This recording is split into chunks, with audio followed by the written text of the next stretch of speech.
घाटशिला विधानसभा उपचुनाव को लेकर तैयारियां पूरी कर ली गई है। सुबह 7 बजे से शाम 5 बजे तक 300 मतदान केंद्रों पर वोटिंग होगी। सभी बूथों की वेबकास्टिंग के जरिए रियल टाइम निगरानी की जाएगी। मतदान कार्य में 1200 से अधिक कर्मियों को लगाया गया है। सभी दल कोऑपरेटिव कॉलेज जमशेदपुर से बने डिस्पैच सेंटर से रवाना किए गए हैं। इन 300 में से 186 मतदान केंद्रों को संवेदनशील चिन्हित किया गया है, जिन पर विशेष सतर्कता बरती जाएगी। 30 माइक्रो ऑब्जर्वर तैनात किए जा रहे हैं, जो मतदान की प्रक्रिया पर नजर रखेंगे।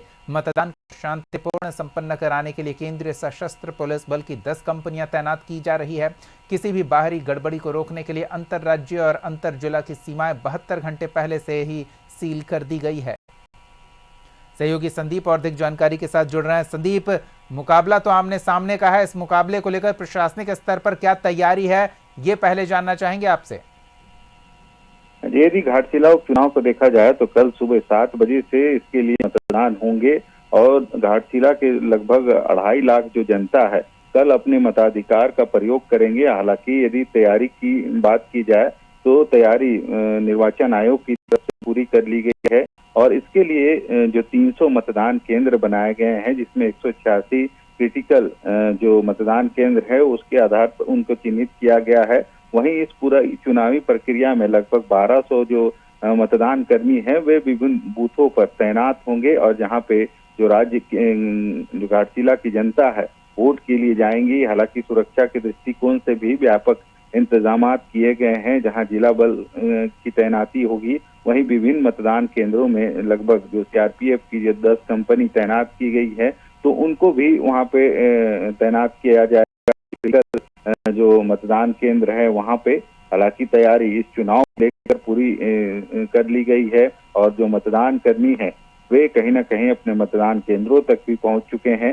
हालांकि 7 बजे से मतदान की समय कल निर्धारित की गई है और 7 बजे से शाम 5 बजे तक जो मतदान है वह संपन्न होंगे। और देखना होगा, क्योंकि यदि इस चुनावी मुकाबला को देखा जाए तो कहीं ना कहीं जो जेएमएम के प्रत्याशी हैं सौमेश सोरेन और दूसरी तरफ बीजेपी के जो कैंडिडेट हैं बाबूलाल सोरेन, इन दोनों के बीच में ही मुख्य टक्कर देखी जा रही है। हालांकि दोनों तरफ से दावे जरूर हो रहे हैं और आज कहीं ना कहीं डोर टू डोर जो प्रत्याशी हैं वे एक तरह से आज अंतिम जो कैंपेनिंग है मतदाताओं के बीच में जा रहे हैं, लोगों को अपील कर रहे हैं कि वे उनके लिए मत का प्रयोग करें। हालांकि देखना होगा 14 तारीख को जो परिणाम आएगा तो किसके सर में ताज इस घाटशिला उपचुनाव कर सकता है।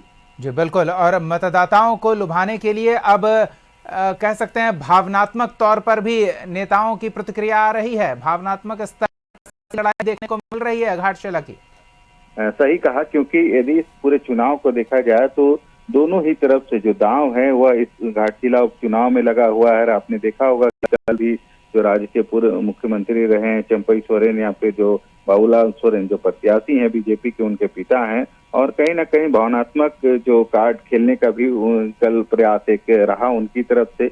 और जिस तरह से पार्टी यानी जेएमएम सरकार में वे शामिल थे और जेएमएम से टूटकर वे बीजेपी का दामन थामे थे और उन दिनों की जो बातें थी कल कहीं ना कहीं उनकी आंखों से भी झलकता हुआ नजर आया। तो कह सकते हैं कि जो जनता है उसको कैसे अपनी ओर मोटिवेट किया जा सके, उन सारे पेज इस चुनाव में देखने को मिले। जी धन्यवाद तमाम जानकारियों के लिए।